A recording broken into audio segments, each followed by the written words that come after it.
mercredi 3 avril. Eh bien écoutez, je remercie infiniment tous ceux qui ont des prières pour moi. Je sais que ça va m'aider, parce que les prières, à plusieurs, ça aide, évidemment. Et puis, parce que c'est la pensée, la prière, c'est la pensée, c'est la force. Il y a une force dans l'esprit qui opère. Et je remercie tous ceux qui ont cette attention-là. Ensuite, je remercie également tous ceux qui témoignent, et à tel point que je vais dédicacer cette vidéo à nouveau sur la prostate, parce que c'est un sujet que je suis en train de, malgré moi, d'explorer, c'est le cas de le dire, et de recueillir beaucoup de témoignages. Alors désolé mesdames, désolé de vous parler d'un problème que vous avez la chance de ne pas connaître. Mais par contre, les mecs de mon âge, eux, ils sont concernés. Et tout le monde y va de son commentaire et de son expérience. Et c'est ça qui est très intéressant. C'est pour ça, laissez vos témoignages, ça c'est bien. Pas seulement pour moi, mais pour tout le monde. Parce qu'il y a des hommes, pas mal de vues hein, quand même sur ces vidéos, où des garçons, des hommes consultent les témoignages des uns et des autres, et certains ont de bons conseils, et je pense que c'est utile de regarder les commentaires dans lesquels vous allez avoir il y a des infirmières qui sont j'ai beaucoup d'infirmières qui me suivent. Ah, évidemment, ils m'ont dit quelle idée François de ne pas avoir consulté Internet pour retirer la sonde. Certains me reproche d'avoir été très imprudent, ce qui est juste. Retirer la sonde, c'est pas un problème, c'est de le faire comme je l'ai fait. Et j'expliquerai pourquoi des fois on n'a plus les mêmes capacités mentales quand on est dans une situation, je dirais, non stressante. Mais quand le stress s'empare de vous, c'est l'effet sidération, vous savez, c'est l'effet de...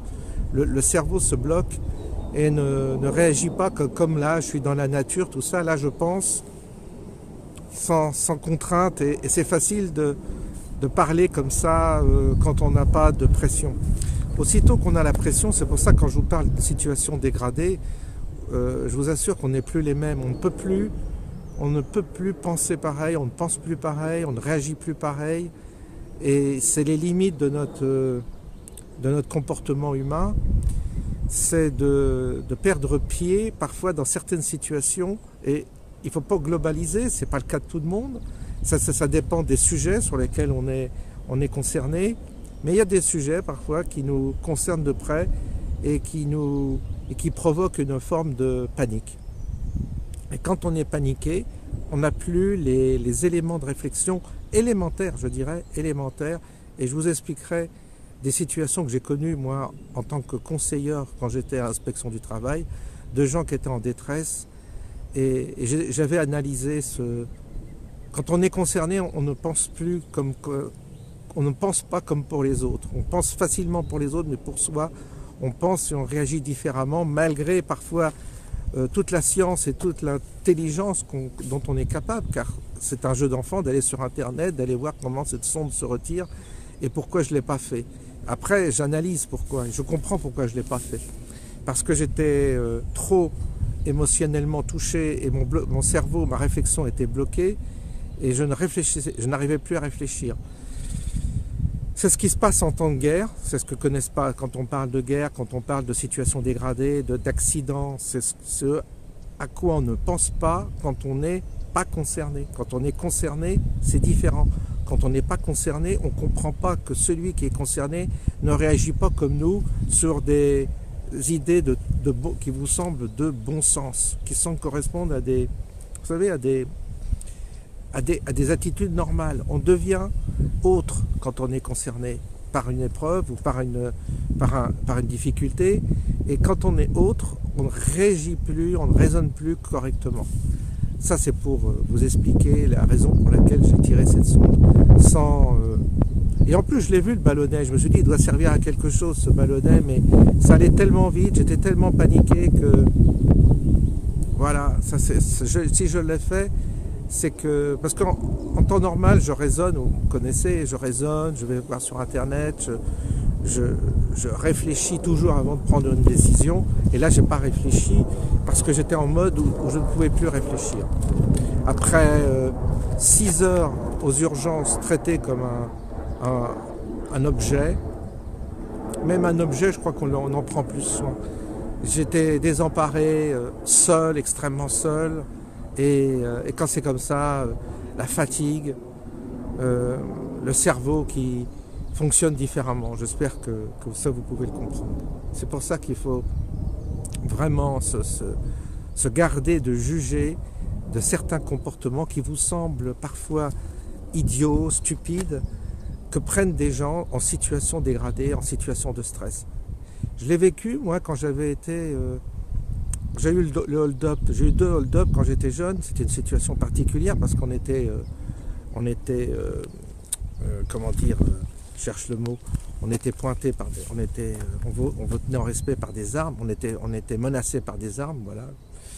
Et évidemment, là, on réagit tous différemment, mais j'ai vu que le cerveau, que nos attitudes, tout ça, n'étaient plus les mêmes. On n'est plus les mêmes face à une situation tout à fait anormale. Et ça a été étudié en psychologie. Il y a les phénomènes de sidération, il y a le phénomène de contrôle de soi aussi. Il y a plusieurs attitudes face à un danger et il faut toujours se considérer comme faible, ou tout au moins se considérer comme perfectible par rapport à une situation anormale. Voilà. Je vais faire cette nouvelle vidéo sur la prostate puisque je vais continuer à en parler parce que je sais que beaucoup d'hommes sont intéressés et je peux vous dire qu'il faut vraiment aller voir les commentaires de ma précédente vidéo. Vous allez les voir, ça va vous aider. Il y a beaucoup de témoignages et ces témoignages, c'est de l'or. Vous savez que recueillir des témoignages, c'est énorme. Pourquoi? Parce que ça n'a pas une qualité d'un sondage, mais ça permet malgré tout de se faire une idée de la question et de savoir où on met les pieds et de prendre ensuite nos responsabilités par rapport à nos choix. Parce que dans ces moments-là, on choisit une stratégie, ça nous regarde à nous, c'est notre choix, mais ce qui est bien, c'est que chacun fasse son choix, comme pour le vaccin, comme pour toute chose, en connaissance de cause, en étant bien éclairé aux avantages et aux inconvénients. C'est tout ce que je veux dire. Je ne donnerai évidemment pas de conseils, j'en suis pas là. D'une part, je n'ai pas encore fait le tour de la question quant aux différentes thérapies et je n'ai pas encore les éléments personnels pour vous dire ce qu'il en est de ma stratégie personnelle, étant donné que je commence une stratégie, je mets en place une stratégie et je vais voir si elle fonctionne ou pas. Et après, je vous dirai si ça a fonctionné ou pas. Mais je la mets en place après des avis différents autour de moi. J'ai 2 amis médecins, donc je suis quand même bien entouré. Ces amis médecins ne sont pas proches de moi, géographiquement, mais on se parle. Et puis, ça me permet d'avoir parfois 2 avis différents, puisqu'ils sont l'un et l'autre médecins avec eux aussi leurs analyses propres, leur psychologie propre aussi, il faut bien savoir. Et c'est là que je vois que l'avis d'un médecin, évidemment, c'est pas parole d'or, c'est un avis. Et quand vous avez 2 médecins et que vous confrontez ces 2 avis, des fois ils se juxtaposent, ils se mettent d'accord sur un... C'est ça la médecine, c'est des discussions, c'est des confrontations, c'est des stratégies qu'on met en place. Il ne faut pas croire qu'il y a un protocole par rapport à un symptôme et qu'on va tout à fait l'adapter à tout le monde en fonction de certains critères. Non, c'est en fonction... La maladie, elle est très personnelle, elle est unique. Et c'est pour ça que le bon diagnostic médical, c'est celui qui considère la personne comme un élément unique et pas comme un numéro. Et donc, si la personne, comme dans les hôpitaux, ils sont toujours dans des protocoles, parce qu'ils veulent se protéger d'éventuelles erreurs. Eux, ils pensent à se protéger juridiquement des erreurs. Ça les conduit à prendre des décisions fausses. Le médecin que vous connaissez, le médecin proche qui, lui, ne craint pas une erreur, que vous le poursuiviez en justice, va être beaucoup plus libre vis-à-vis de vous dans son analyse et son diagnostic. Et c'est là que vous voyez que quand il est libre, il adapte en fonction de votre psychologie, de vos craintes ou de votre confiance, ou tout au moins il scanne la personnalité totale. Et il y a du vent qui ne vont pas être contents.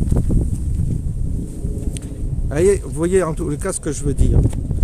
Donc cette vidéo, elle va être consacrée à la prostate, comme je l'ai dit, et si ça se trouve, ma chaîne va complètement changer de sujet.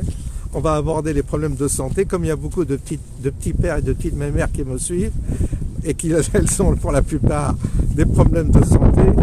Eh bien, je vais avoir un auditoire qui va s'étoffer, parce que les questions de santé, évidemment, sont partagées, quelles que soient nos opinions politiques, quelles que soient nos options religieuses, et quelles que soient nos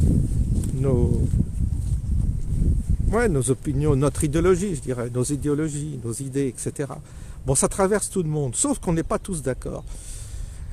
Il est clair que ceux qui me suivent sont déjà empreints d'une certaine méfiance par rapport à la médecine, même des professionnels de médecine que j'ai qui me suivent et qui sont des infirmières pour beaucoup, des assistantes, des assistantes médicales, etc. Eh bien, nous avons, et j'ai, un public qui s'intéresse à l'alternative, qui effectivement passe par la médecine, mais on est tous conscients, en tous les cas tous ceux qui me suivent, ne font pas une confiance aveugle, je le vois dans tous les commentaires, on n'est pas là, je crois qu'on a tous été refroidis par beaucoup de choses, par beaucoup de témoignages, et on ne fait pas une confiance aveugle à ce qu'on appelle la médecine, bien que il ne faut pas rejeter l'enfant avec l'eau du bain. Il y a des médicaments utiles, des médicaments qui peuvent vous dispenser de l'opération, ce qui est important. C'est sans effet secondaire aussi. Donc, mais les tisanes, les graines de courge, je connais, ça fait des années que j'en prends. Donc ceux qui visent les graines de courge, oui, ça dépend. Là aussi, on ne peut pas généraliser. Moi, j'en prends depuis des années. Ça n'a aucun effet sur la grosseur, l'hypertrophie de ma prostate. Et pourtant, j'en mange matin, je dirais presque matin, midi et soir, toute la journée, des graines de courge. Donc, j'en ai acheté des tonnes. Alors, vous voyez comme quoi les théories comme ça, même dans le domaine alternatif, il ne faut pas être non plus sectaire et idéologue, dans quel que soit. Vous avez des naturopathes et vous avez dans la naturopathie, pareil, des gens qui sont très idéologues, très entiers, très sectaires par rapport à la médecine. Ça non plus, c'est pas bon, parce que ceux qui ne voient que par les produits naturels, parfois se trompent, font des erreurs. Eux-mêmes sont dans des protocoles, des théories, des principes. Non, il faut adapter. Pour certains, le jeûne, c'est très bon. Pour d'autres, peut-être pas si bon que ça. Ça dépend. Il faut l'adapter. Un vrai naturopathe, c'est celui qui écoute, qui entend et qui comprend qui il a en face de lui. C'est pas comme ça appliqué. Ah bah tiens, t'as un problème de prostate, graines de courge. Vous voyez, c'est beaucoup plus complexe que ça, la santé. Et donc, ça s'analyse différemment. Et là aussi, bah, quand on est comme ça, qu'on réfléchit, qu'on se balade, on peut raisonner comme on raisonne. Mais quand on est en urgence et quand on est stressé, qu'on face à une décision qu'on doit prendre dans les 3 heures ou dans les 2 minutes, là, je vous assure qu'on ne raisonne plus pareil. C'est très facile de raisonner comme on raisonne, mais face à une urgence, vous ne raisonnez pas pareil. Bon, bah c'est pareil pour les conseils qu'on peut donner. Évidemment qu'il y a des bons conseils. Moi, ce que j'aime, c'est les gens qui témoignent de ce qu'ils ont vécu, des effets secondaires ou pas qu'ils ont eus, des solutions qu'ils ont adoptées. Chacun témoigne et on peut s'inspirer, je crois, des uns et des autres. C'est pour ça que je recommande vraiment d'entendre et d'écouter, et de lire surtout, puisqu'il s'agit de lire les commentaires. Parce que on a vraiment évidemment, ce sont des hommes qui ont témoigné. Et alors, c'est intéressant, ils disent ce qu'ils ont vécu. Ils ont chacun... Alors ce matin, j'ai un ami qui m'a appelé, qui s'appelle Jean-Pierre, un autre Jean-Pierre. J'ai beaucoup de Jean-Pierre dans mes relations, c'est marrant. Et donc, lui, il m'a dit, je t'appelle parce que il a eu tout ce qu'on pouvait redouter, c'est-à-dire l'urgence. Urgence, qu'est-ce que vous faites? Vous allez à l'hôpital le plus proche, blocage, sonde, et ensuite vous vous retrouvez dans les mains d'un urologue. Et qu'est-ce qu'il fait l'urologue de la PHP, ou en tous les cas de l'hôpital? Lui, il a des protocoles, pas de problème, on va vous opérer. On vous retire la prostate et basta. Et comme c'est quelqu'un qui a été pris dans l'urgence, il a été obligé il était obligé de se démerder pour déjà lui-même se faire retirer la sonde. Il m'a dit, j'ai trouvé une combine pour qu'on me la retire après une semaine parce qu'on voulait lui laisser, alors que pour lui c'était hyper inconfortable. Il m'a expliqué qu'il était obligé de dormir assis, que cette poche et cette sonde, moi aussi j'ai vu, ça me faisait très mal. Et elle se bouge parfois, vous allez voir, il y a plein de... C'est pas anodin de mettre une sonde. Et là aussi, c'est faux de raisonner toujours en pensant que c'est rien. C'est pas rien. Un acte, votre corps, c'est pas rien de le toucher, de pénétrer dans votre corps avec un outillage particulier ou des... C'est jamais rien. Il faut être bien conscient de ça. Il faut savoir quels sont les avantages et les inconvénients.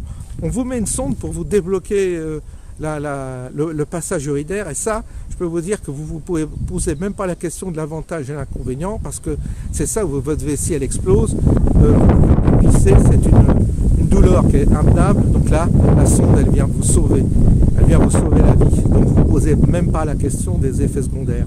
Sauf que, comme dans les hôpitaux, ils ont des protocoles qui ne veulent pas prendre de risques ni d'étudier la pertinence de vous la laisser ou pas.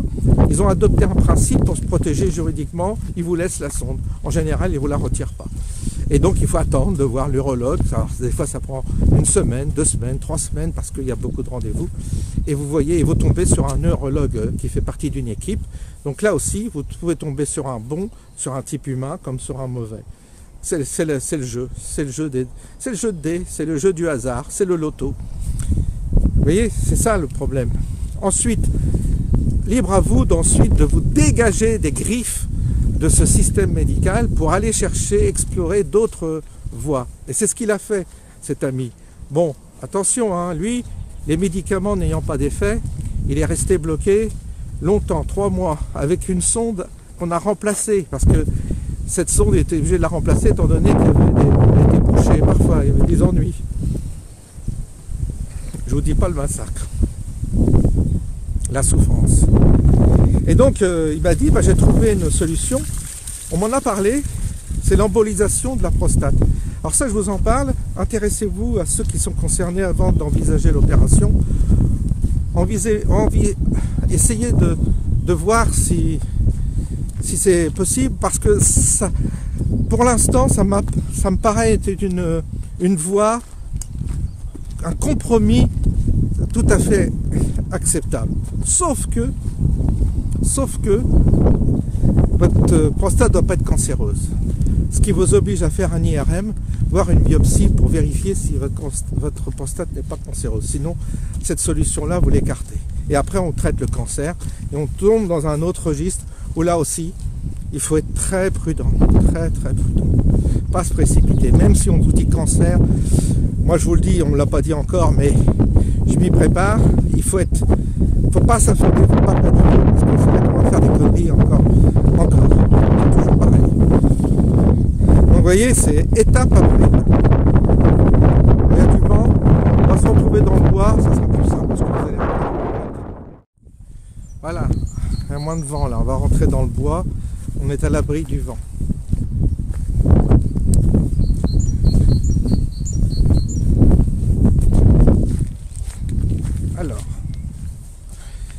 Alors, pour continuer, pour parler de cet ami qui m'a appelé ce matin pour me parler de son expérience, il a trouvé il est allé dans un hôpital privé en banlieue parisienne. Il m'a dit déjà le facteur premier pour moi, c'était de rencontrer quelqu'un d'humain. Et je le rejoins. Vous savez, le facteur humain, c'est essentiel. Il m'a dit, je suis arrivé, gentillesse à l'accueil. Il me dit, c'est un hôpital privé, oui. Donc il est arrivé, sans banlieue, accueil exceptionnel, il a été pris en main par des gens très humains. Le radiologue, ça s'appelle un radiologue, c'est de la radiologie interventionnelle, je ne connais pas le nom de cette spécialité exacte, ça doit être un radiologue, je ne sais pas. Il faudrait que je retrouve le terme exact qui désigne cette fonction, mais ce n'est pas un neurologue, c'est un radiologue qui fait ce type d'intervention. Il m'a dit qu'il a été très très humain. Et ça, par rapport à ce qu'il a connu dans les hôpitaux, et moi aussi, ça vous met dans une autre prédisposition. Vous êtes là à l'écoute, vous vous comportez différemment et vous faites moins de bêtises du coup. Vous êtes plus quand vous avez quelqu'un de très humain qui vous explique, qui vous comprend, auquel vous partagez vos craintes, il y a un dialogue, il y a une forme de partenariat qui s'établit entre lui, mais ce n'est pas la médecine autoritaire qui vous impose son diagnostic d'une manière presque verticale, sans aucun dialogue et sans vous parler des effets secondaires. Il faut toujours aborder le problème des effets secondaires. Je sais que beaucoup de chirurgiens n'ont pas envie d'en parler par crainte de voir leurs patients ne pas accepter l'opération, mais ça me paraît malhonnête, c'est obligatoire. Normalement, les chirurgiens doivent vous parler des éventuels effets secondaires, et comme les médecins devraient vous parler des éventuels effets secondaires des médicaments que l'on vous prescrit. Et ça, c'est un problème chez les médecins comme chez les chirurgiens. Ils n'aiment pas aborder ce problème des effets secondaires, parce que ça retire quelque chose de leur savoir, de leur position haute vis-à-vis de vous, presque prise de pouvoir sur vous. Et donc il faut se dégager des griffes, à mon avis, de ces gens pour trouver quelqu'un d'humain qui ne soit pas dans cette posture arrogante que beaucoup malheureusement dans cette profession ont. Et donc vous avez cet ami qui a vérifié par un IRM s'il était cancéreux ou pas. N'étant pas cancéreux, il a pu se faire ainsi cette petite intervention chirurgicale, qui est une toute petite intervention. Ça passe, enfin petite, jamais, rien n'est petit, mais il n'y a pas de cicatrice, rien. Il passe par une artère et il atteint il passe par une artère comment on dit, je ne sais plus, il y a des mots comme ça scientifiques, j'ai toujours du mal à retrouver les termes exacts.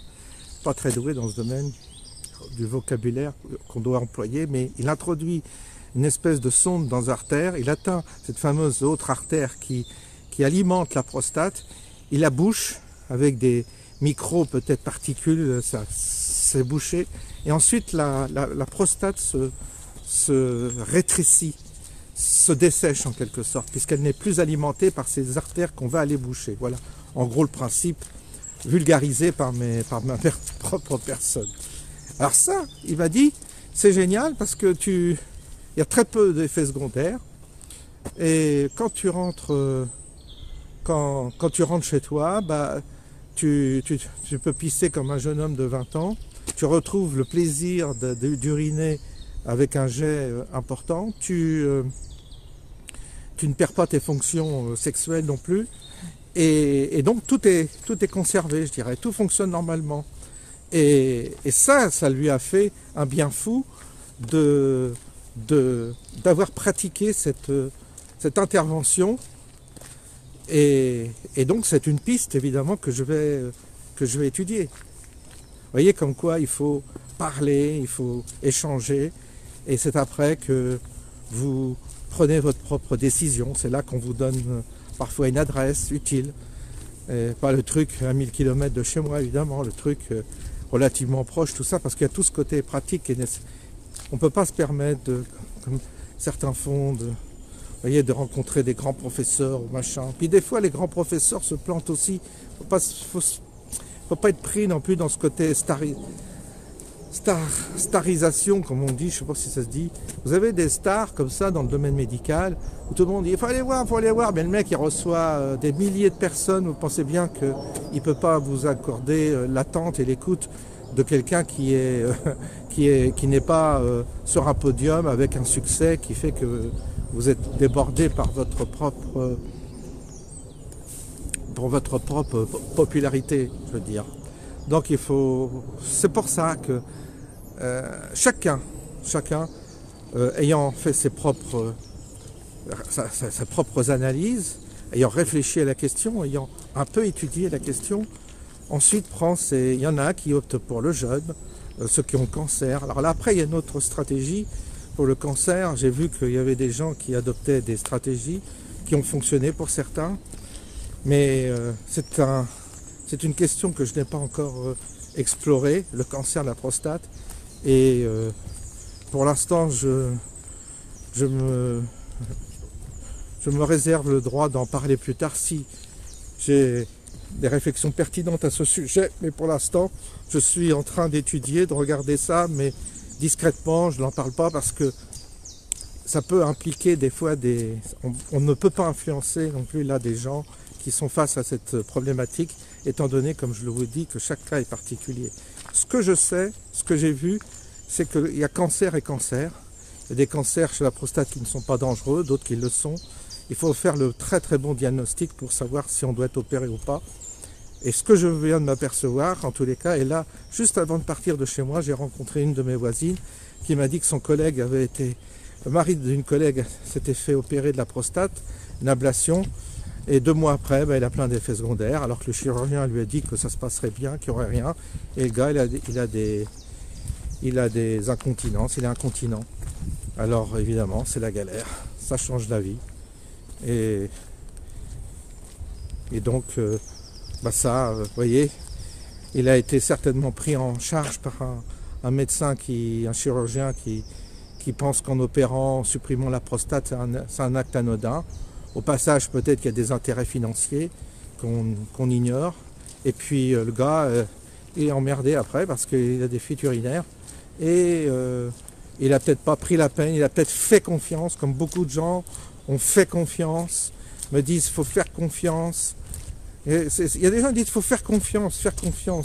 Mais quand vous voyez 1, 2, 3 médecins et que chacun a un avis différent sur la stratégie à poursuivre, faites confiance. Vous allez me dire auquel vous faites confiance. C'est pour ça que cet argument faire confiance, il est bête, il est ridicule, il est idiot. On ne fait pas confiance. On s'adresse à des gens et on donne sa confiance à partir du moment où on a choisi soit de faire confiance. Mais on ne fait pas a priori confiance. C'est normal d'avoir notre propre analyse, notre propre jugement, même si on n'est pas médecin, même si on n'a pas de compétences dans le domaine médical, on doit essayer de comprendre pourquoi on est malade, quelle est notre maladie, comment ça se soigne. Cet effort, on doit le faire.